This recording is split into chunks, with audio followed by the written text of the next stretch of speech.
Welcome to the deep dive. We're jumping straight in today with something I know a lot of you are thinking about: building mental strength, especially when life throws those curveballs. hmm You sent over some really interesting material, and it seems like the big need is for practical ways to build resilience, not just like abstract ideas. Exactly. And the source you shared, the resilience room, Hmm.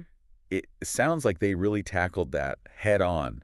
Two hosts talking about what mental strength really means. And how to get there, Yeah, right? the practical strategies. So our mission today is basically to boil down their conversation, pull out the key stuff, the actionable bits, without making it feel overwhelming. Okay, sounds good. And I liked how they started that reminder that if you're going through it, you're really not alone. That feels important to state up front. Absolutely. It's easy to feel isolated, isn't it? Hmm. So that's a great starting point. Definitely. So let's dive in. When they talked about mental strength, what was their core definition? How did they frame it? Well, they were quite clear. It's not about being some kind of robot, never feeling down. Right. Not just stoicism. No, not at all. It's more about how you respond when difficult things happen, Yeah. being able to manage your emotions, keep perspective, Mm. and stay sort of true to your values, even when things are tough. So navigating the storm rather than pretending there isn't one? Precisely. Yeah, that's a good way to put it. They really stressed that mentally strong people, they still feel everything. They cry, they get anxious, they face hardships. Okay. The difference is more in moving through those feelings without getting completely, stuck or derailed by them. Acknowledging the difficulty, but not letting it define you. That makes a lot of sense. Do they talk about foundational things like what helps build that response? Boundaries, maybe? Managing thoughts? Oh, absolutely. Boundaries were a big one. Knowing your limits, protecting your energy, sort of knowing how much you can carry, Right. and also letting go of what you can't control.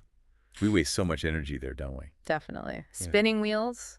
Yeah. And then the power of choosing your thoughts. You can't always control events, Mm.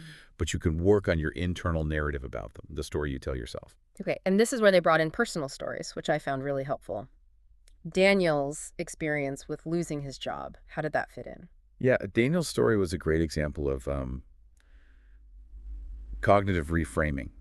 He lost his job, felt the shock, the doubt, totally normal reactions. Sure. But then he consciously shifted. Instead of, I am a failure, which is an easy trap to fall into, Hmm.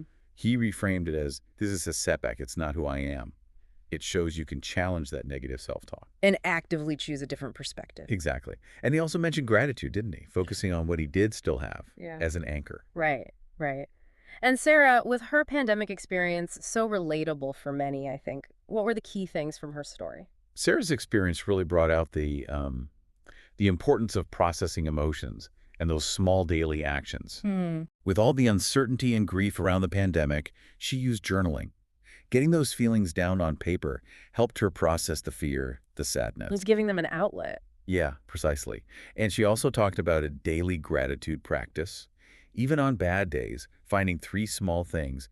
It really hammers home that strength isn't always big gestures. It's the consistency, isn't it? Those small habits. Exactly.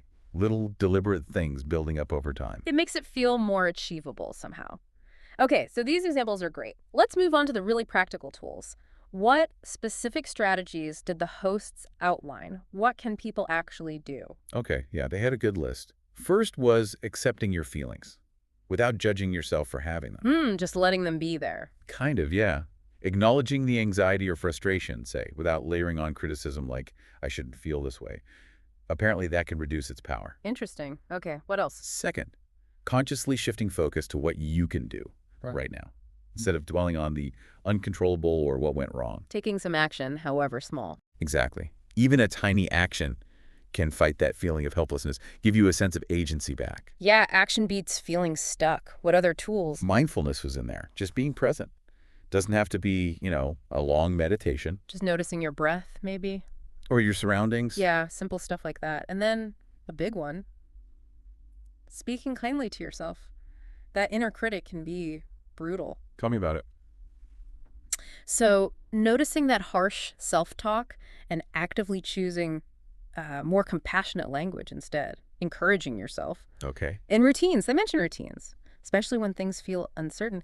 Having some structure can provide stability, a sense of control. Yeah, I find that too. Predictability can be really grounding. What about connecting with people? Was that part of it? Huge part. Yeah. Connecting with others. They framed vulnerability, sharing struggles, asking for support as a sign of strength, actually. Not weakness. Definitely not weakness. Think about it. Sharing a burden usually makes it feel lighter, right? And finally, prioritizing rest. Real rest as healing. Mental strength isn't just pushing, pushing, pushing. It's also knowing when to pause and recharge. That's so important. We often forget that one. Now, they also tackled some myths, didn't they? Misconceptions about mental strength. I thought that was really useful. Yeah, debunking those is key. Like the idea that strong people don't cry. Right, the stiff upper lip thing. Exactly.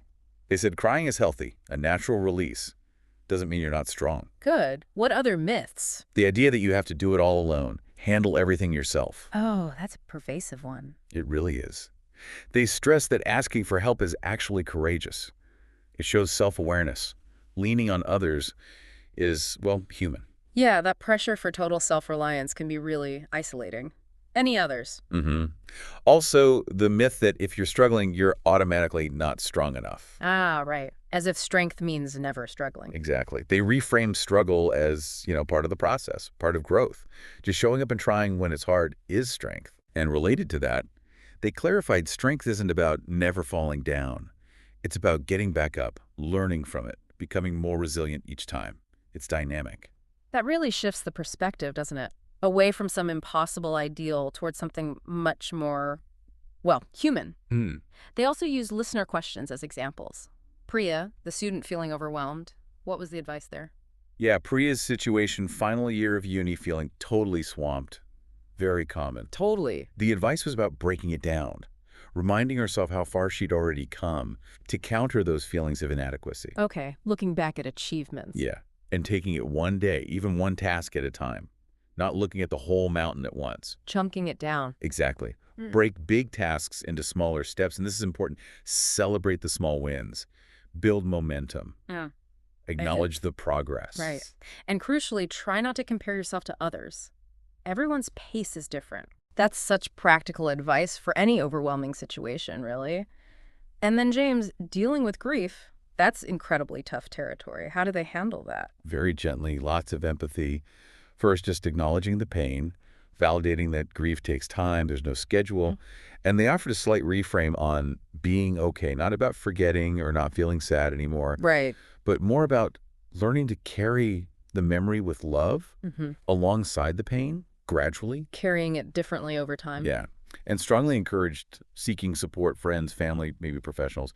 Don't go through it alone. It really showed that strength includes navigating pain with support, not just suppressing it. Wow, yeah. Very compassionate, very grounded responses. Okay, so wrapping things up, they gave a list of daily habits to sustain mental strength. What were those key takeaways? Yeah, this is the make it stick part. Very concrete things like starting the day with intention. How so? Like a big plan? Not necessarily. Could be just a simple affirmation or setting one small goal just to set a positive, focused tone. Practicing gratitude daily. Noticing the small good things, like they said, even a good cup of tea counts. It shifts your focus. Moving your body regularly. We know it's good physically, but the mental and emotional benefits are huge too. Definitely feel that. And limiting negative input. Being mindful of news consumption, maybe toxic people, endless scrolling. Protecting your mental space. That's a big one in today's world.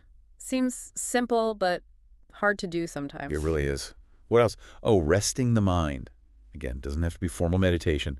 Just a few minutes of deep breathing counts. Quieting the chatter. Mental pauses. Yeah. And consistently speaking kindly to yourself. Catching that inner critic and consciously choosing supportive self-talk instead. Building self-compassion. Crucial. And the final one was basically just keep showing up. Especially when it's hard. Perseverance, even when you don't feel like it, is where you really build that inner strength. Right. It's the effort itself that counts. So bringing this all together as we wrap up this deep dive, what's the main takeaway from the resilience room discussion? The core message? I think the absolute core message is that mental strength isn't like fixed. You're not just born with it or without it. Okay. It's much more like a skill, something you develop, you practice, you strengthen over time through learning and, well, conscious effort. It's about the choices you make in response to challenges. Exactly. How you choose to navigate life's difficulties rather than trying to avoid them altogether. And, for everyone listening, just taking this time to engage with these ideas, that itself is part of the journey, right? Part of building that muscle. Absolutely. Every bit of learning, every reflection counts. Hmm. And maybe a final thought to leave people with, drawing from their conversation, Hmm. is maybe to look at tough times a bit differently. Yes, they're hard, often painful, but they are where we learn the most valuable lessons. They genuinely contribute to building that inner resilience. So reflecting on past challenges, not just the pain, but what we learned, what strengths we discovered. Exactly. Thinking about how those hard times actually shaped you, what you found within yourself because of them, that can be a really powerful exercise. Gives those struggles a different kind of meaning, perhaps.